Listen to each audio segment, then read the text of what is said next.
વડોદરા શહેરમાં ગયા અઠવાડિયે સતત 3 દિવસ પૂરની પરિસ્થિતિ રહેતા હજારોની સંખ્યામાં વાહનો પાણીમાં ડૂબ્યા હતા અને ખૂબ મોટા પાયે નુકસાન જોવા મળ્યું, જેમાં લગભગ 30 થી 35 હજાર જેટલા ટુ વ્હીલર અને ગાડીઓને નુકસાન થયેલું સામે આવ્યું છે। તો આજે આપણે એના વિશે વાત કરીશું।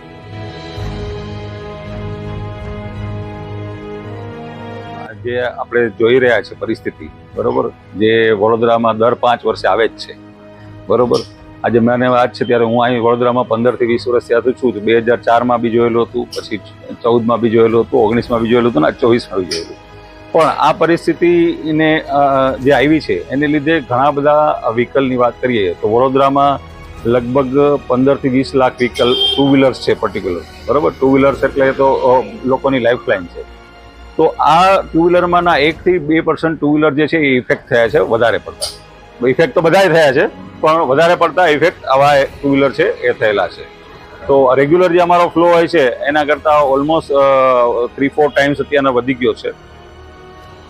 અને અમે કસ્ટમરને સમજાવીએ બી છે કે ભાઈ તમે જે કંઈ પણ સર્વિસીસ છે તમે થોડુંક પેશન્સ રાખો અને અમે તમને ટેક કેર કરી આપશું।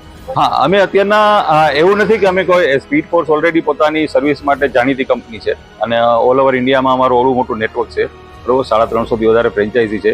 એટલે અમે એવું નથી કરતા કે ઇવન વડોદરામાં, ભલે વડોદરામાં જ પ્લોટ છે એવું છે ને ઇફેક્ટિવ છે, તો એવું નથી કે વડોદરામાં અમે અત્યારના જે આ ઓપોર્ચ્યુનિટી છે એનો લાભ લે। અમારી જે રેગ્યુલર પ્રાઇઝિસ છે એ પ્રાઇઝિસમાં જ અમે એનું કામ કરી દઈએ છીએ। રેગ્યુલર સર્વિસનું અમે જેમ કે સ્કૂટર્સ હોય છે તો એના 250 થી 350 રૂપિયા સુધીનો ચાર્જિસ હોય છે। બાઇક હોય છે તો 350 થી 450 રૂપિયાની 450 રૂપિયા સુધીનો ચાર્જિસ હોય છે। જે હાઈ એન્ડ બાઇક હોય છે તો એનો વધારે ચાર્જિસ હોય છે। એ ડિપેન્ડ્સ ઓન વ્હીકલ। એ રેગ્યુલર આમ 10 થી 15 વ્હીકલ અમારે ત્યાં આવતા જ હોય છે। અત્યારે આ જે ફ્લો છે એ 45 થી 50 વ્હીકલનો થઈ ગયો છે। જેમ કે અમે સ્પીડ ફોર્સના ઓલ ઓવર ઇન્ડિયાના બધા જ આઉટલેટ વીમા માટે એપ્રુવડ છે। બધા જ આઉટલેટ કેશલેસ ફેસિલિટી પણ આપે છે અને ઘણા બધા આઉટલેટનું વીમા સાથે ટાઈઅપ હોય છે અને અમારા અમે ઇન્સ્યોરન્સ બી, તો અમે જે લોકો કસ્ટમર હોય છે એને ગાઈડ કરીએ છીએ કે તમારું જો અગર ઇન્સ્યોરન્સ છે તો ઇન્સ્યોરન્સ કંપનીમાં જે કાંઈ પણ છે પોલિસી અને જે કાંઈ ડોક્યુમેન્ટ છે એની સાથે વાત કરી અને તમે રજીસ્ટર કરાવી દો, બરોબર।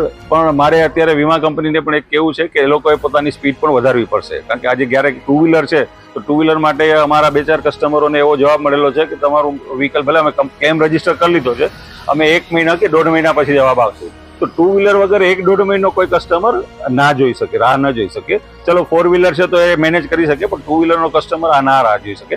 એટલે મારી અગેઇન એ વીમા કંપનીઓને બી કે ભાઈ તાત્કાલિક એ લોકો ક્લેમ સેટલમેન્ટ કરે। અધરવાઇઝ અમારા જેવા જે બ્રાન્ડેડ વર્કશોપ્સ છે તો એને એક સર્ટેન લેવલની ઓથોરિટીઝ આપે કે જેનાથી ક્લેમ સેટલમેન્ટમાં સ્પીડ અપ આવી શકે।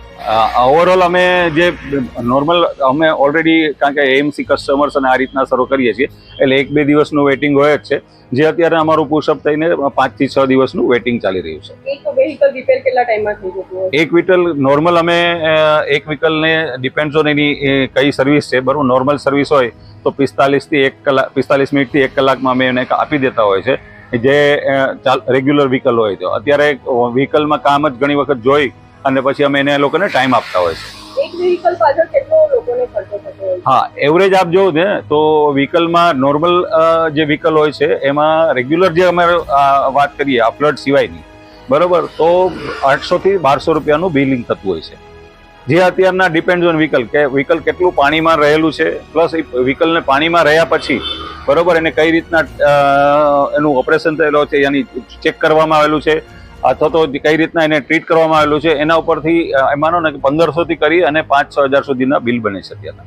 એ રીતે આ વરસાદનું જે અહીંયા પૂરને જે આવ્યું વડોદરામાં અને એ સિચ્યુએશન પ્રમાણે ગાડીમાં જે ડેમેજ થયા છે વ્હીકલમાં, તો તમે માની ચાલો જે 5-5, 4-4 દિવસ માટે જે ગાડી ડૂબીને રહી છે, તો એના લીધે ગાડીનું એન્જિન, એનું oil, spark plug, air filter, એવી તમામ વસ્તુઓ જે એન્જિનને લગતી છે એ બધી વસ્તુ છે ને આજે વડોદરાની બધી bike, almost majority of bike આજે એનાથી સફર થઈ રહી છે કે જેને ઇફેક્ટ થઈ હોય। અમારા ભાવમાં તો એવો કોઈ મેજોરિટી ચેન્જ નહીં આવતો, પણ કસ્ટમર માટે એક આ જે બિલિંગનું જે કોસ્ટિંગ થયું છે એ વધી ગયું છે, કારણ કે આટલા બધા ડેમેજ થવાને કારણે એક નોર્મલ સર્વિસિંગને કમ્પેર કરીએ તો એના કરતાં એમને 3 થી 4 ગણો વધારે એમનો ખર્ચો વધી ગયો છે। વ્હીકલ જો પાણીમાં તમારું ડૂબી ગયું હોય સંપૂર્ણ પાયા પર, તો એને તરત ને તરત પાણીમાંથી નીકળ્યા પછી તરત ચાલુ ન કરવું એ વધારે શું કહેવાય એડવાઇઝેબલ છે, કારણ કે પાણીમાં ડૂબેલી હોય ગાડી ઠીક છે, તો એને તમે તરત જ બહાર નીકળ્યા પછી તમે એને કિક સ્ટાર્ટ કે એવું કંઈ કરવાનો ટ્રાય કરો તો એ પાણી એન્જિનના અંદર જે રહેલું છે એના લીધે એન્જિનને પણ ડેમેજ થઈ શકે છે. તો આ વસ્તુ ન કરવી વધારે સલાહકારક છે.